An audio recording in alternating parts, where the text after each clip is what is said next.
Hello दोस्तों, नमस्कार। मैं हरीश आपका स्वागत करता हूं आपके अपने YouTube channel wifi exam point में। फ्रेंड्स, इस वीडियो में प्राचीन इतिहास के टॉप 10 प्रश्नों को ऑब्जेक्टिव टाइप में आपके सामने लाया गया है और ये एग्ज़ाम की दृष्टि से बहुत ही इम्पोर्टेंट प्रश्न है और इनमें से एक दो प्रश्न आपकी परीक्षा में अवश्य ही आपको इस वीडियो में से ज़रूर मिलेंगे। तो चलिए दोस्तों, देखते हैं इसका पहला प्रश्न। फ्रेंड्स, अगर आप हमारे चैनल पहली बार आए तो चैनल को सब्सक्राइब कर लें और बेल का आइकन को प्रेस कर दें, जिससे हमारी आने वाली वीडियो की नोटिफिकेशन आपको सबसे पहले मिल सके। पहला प्रश्न दोस्तों, निम्नलिखित में से दक्षिण भारत का वह कौन सा राज्य जो अपने नौसैनिक शक्ति के लिए प्रसिद्ध था? चालुक्य, चोल, होयसल, पांड्य। आप इनके प्रश्न कमेंट के रूप में दे सकते हैं और अपना ज्ञान चेक कर सकते हैं कि मेरे कितने प्रश्न सही हो रहे हैं। तो फ्रेंड्स, इसका जो आंसर होगा वह होगा चोल वंश, यानी बी आंसर इसका सही होगा। और जो चोल वंश थे इनके संबंध में कुछ महत्वपूर्ण जानकारी देखते हैं। फ्रेंड्स, ये जो थे चोल वंश, ये दक्षिण भारत के इतिहास में यानी चोल साम्राज्य अपनी नौसैनिक शक्ति के लिए बहुत ही प्रसिद्ध थे। बंगाल की खाड़ी चोलों के मजबूत नौसैनिक बेड़े के रूप में या उनके कारण चोलों की झील बन गई थी और ये कई बार परीक्षा में पूछा गया है। और फ्रेंड्स, तीसरा इसका पॉइंट है कि राजेंद्र प्रथम ने 1017 ईस्वी में श्रीलंका की विजिट कर लिया था। यहाँ विजिट लिखा है दोस्तों, विजिट कर लिया यानी जिसको जीत लिया था। प्रश्न नंबर 2 है कि सिंधु घाटी सभ्यता की विकसित अवस्था में निम्नलिखित में से किस स्थल से घरों में कुओं के अवशेष मिलते हैं?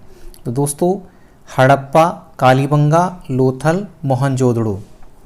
तो इसका आंसर होगा दोस्तों मोहनजोदड़ो, यानी मोहनजोदड़ो में ये घरों में कुएं पाए जाते थे। यानी मोहनजोदड़ो जो थे दोस्तों, यानी के प्रत्येक घर में कुएं थे जो वृत्ताकार थे और अंडाकार थे। इनका जो अब मैं कह सकते हैं व्यास था, इनका जो व्यास था दोस्तों, यहाँ अभ्यास लिख गया है 9.1 मीटर एवं छोटे कुओं का जो व्यास था वह 2.1 मीटर था।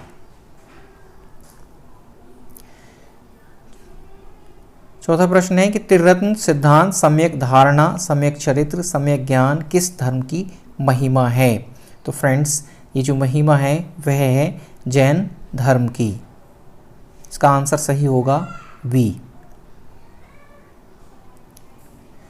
जैन धर्म में त्रिरत्न की जो है दोस्तों, ये मूल सिद्धांत थे। इनका अनुशीलन कर्मफल से मुक्ति पाने के लिए किया जाता था, यानी सम्यक दर्शन, सम्यक धारणा, सम्यक ज्ञान, सम्यक आचार यानी सम्यक शक्ति, ये सब जैन धर्म से संबंधित हैं। प्रश्न नंबर 5 है निम्नलिखित में से औरंगजेब ने दक्षिण में किन 2 राज्यों को विजिट किया था? या विजिट हो गया दोस्तों, थोड़ा टाइपिंग मिस्टेक है। अहमदनगर एवं बीजापुर, बीदरपुर एवं बीजापुर, और दोस्तों बीजापुर एवं गोलकुंडा। तो फ्रेंड्स, इसका जो आंसर है वह होगा सी, यानी बीजापुर और गोलकुंडा। सी आंसर इसका सही है। औरंगजेब ने दक्षिण विजय के तहत 1685 ईस्वी में दोस्तों बीजापुर के शासक आदिल शाह द्वितीय और 8 अक्टूबर 1687 को 8 महीने घेरे के पश्चात गोलकुंडा को भी जीतकर गोलकुंडा को मुगल साम्राज्य में मिला लिया था। प्रश्न नंबर 6 कि आगरा शहर की स्थापना किसने की थी? बहलोल लोदी, फिरोज तुगलक ने, खिज़र खान ने, सिकंदर लोदी ने। तो हमारा यहाँ आंसर सही हो जाएगा दोस्तों डी, सिकंदर लोदी ने।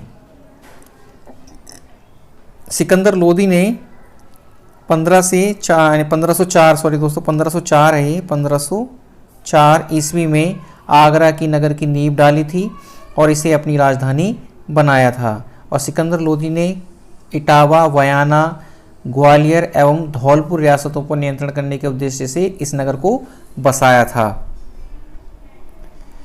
प्रश्न नंबर 7 दिल्ली से दौलताबाद राजधानी के स्थानांतरण का आदेश निम्नलिखित में से किसने दिया था? सुल्तान फिरोज तुगलक ने, सुल्तान गयासुद्दीन तुगलक ने, सुल्तान मुबारक ने, सुल्तान मोहम्मद बिन तुगलक ने। तो हमारा यहाँ आंसर सही हो जाएगा मोहम्मद बिन तुगलक ने, यानी 7 का आंसर होगा डी। डी आंसर इसका सही है दोस्तों।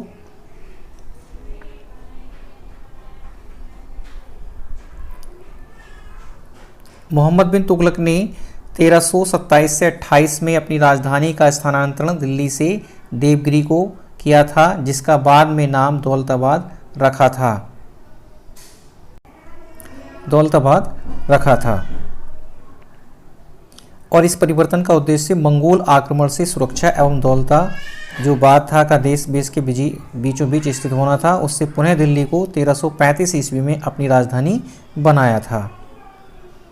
8वां प्रश्न है कि निम्नलिखित में से कौन सा युग्म सही सुमेलित नहीं है?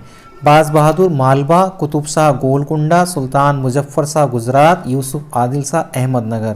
तो दोस्तों हमारा जो आंसर सही हो जाएगा यहाँ पर यूसुफ, ये जो है यूसुफ वाला ये गलत है। यहाँ पर ये जो था इसकी जो स्थापना की थी वह मलिक अहमद ने अहमदनगर की स्थापना की थी। तो मलिक अहमद ने 1490 ईस्वी में स्वतंत्र अहमदनगर की स्थापना की थी और 1494 ईस्वी में उसने अहमदनगर की स्थापना कर उसे अपनी राजधानी भी बनाया था। और बीजापुर की स्थापना यूसुफ आदिल शाह ने की थी दोस्तों 1489 ईस्वी में। ये भी आपको याद होना चाहिए क्योंकि ये प्रश्न पूछा गया है। अकबर ने सर्वप्रथम वैवाहिक संबंध राजपूतों के किस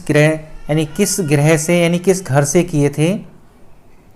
बुंदेलों से, कछवाहों से, राठौड़ों से, सिसोदिया से। तो फ्रेंड्स इसका जो आंसर होगा वह होगा कछवाहों से, क्योंकि जो जोधाबाई थी वो कछवाहों के जो राजपूत थे उनके घराने से थी। तो इसलिए अकबर ने सबसे पहले जो वैवाहिक संबंध स्थापित किए थे वह कछवाहों से। अकबर ने मुगल साम्राज्य को भारत में विस्तार देने के लिए उसका स्वर्ण बनाने के यहाँ के स्थानीय सरदारों को अपने नियंत्रण में लेने का प्रयास किया, जिसके तहत उसने अपनी राजपूत नीति का विस्तार कर उससे वैवाहिक संबंध स्थापित किए। और सर्वप्रथम 1562 ईस्वी में आमेर के कछवाहा राजा भारमल की पुत्री जोधाबाई से उन्होंने जो है विवाह कर लिया था। प्रश्न नंबर 10 है कि निम्नलिखित राजवंशों में से किसके शासक ने अपने शासनकाल में ही अपना उत्तराधिकारी घोषित कर दिया था? तो फ्रेंड्स चालुक्य, चोल, कदम, कलचुरी। तो इसका जो आंसर सही हो जाएगा दोस्तों वह होगा चोल वंश। इसका आंसर हमारा सही है बी आंसर इसका सही है।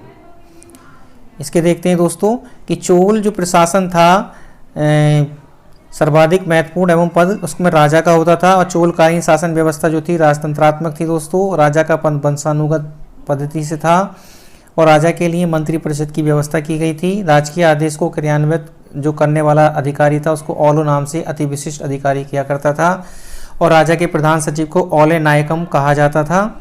चोल प्रशासन में भाग लेने वाले उच्च पदाधिकारियों को पेरुंदरम कहा जाता था, और निम्न श्रेणी के पदाधिकारियों को दोस्तों सैरुंदरम कहा जाता था। यानी बड़े पदाधिकारियों को पेरुंदरम और निम्न पदाधिकारियों को सैरुंदरम कहा जाता था। और चोल प्रशासन में अधिकारियों को वेतन के भुगतान के रूप में नगद रूप में नहीं दिया जाता था, बल्कि उसके बदले में भूमि दी जाती थी। तो ये काफ़ी इंपॉर्टेंट फैक्ट है दोस्तों, इससे काफ़ी प्रश्न पूछ लेता है। फ्रेंड्स वीडियो आपको कैसी लगी कमेंट में ज़रूर बताएं। वीडियो अच्छी लगी हो तो उसको लाइक करें और अपने चैनल फ्रेंड के साथ को शेयर करें। अगर आपने हमारा चैनल सब्सक्राइब नहीं किया है तो आप चैनल को सब्सक्राइब भी कर लें, जिससे हमारी आने वाली वीडियो की नोटिफिकेशन आपको सबसे पहले मिल सके। चलिए दोस्तों मिलते हैं आपसे नेक्स्ट वीडियो में, तब तक के लिए नमस्कार, जय हिंद, स्वस्थ रहें दोस्तों, मस्त रहें। Thanks for watching.